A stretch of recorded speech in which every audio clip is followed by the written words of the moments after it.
ফরিদপুরের সদরপুরে নিজের ৫ বছর বয়সী ছেলেকে গলা কেটে হত্যা করে গলায় রশি দিয়ে মায়ের আত্মহত্যার ঘটনা ঘটেছে বলে অভিযোগ উঠেছে। তবে প্রাথমিকভাবে এ ঘটনার কোনো কারণ জানা সম্ভব হয়নি।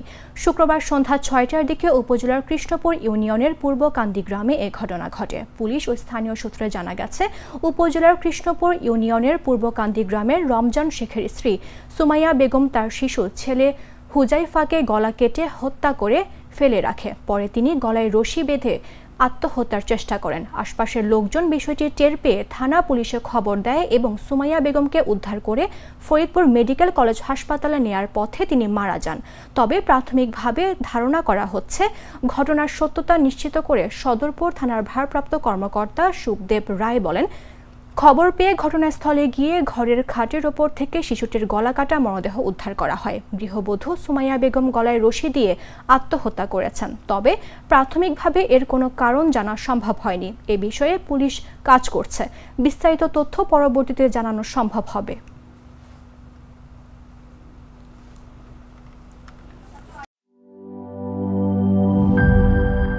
বান্ডেল থাকলে প্রতি সেনমানিতে টাকা বাঁচবে। বিকাশ সেনমানি বান্ডেল কিনে জিতুন প্রতি লেনদেনে।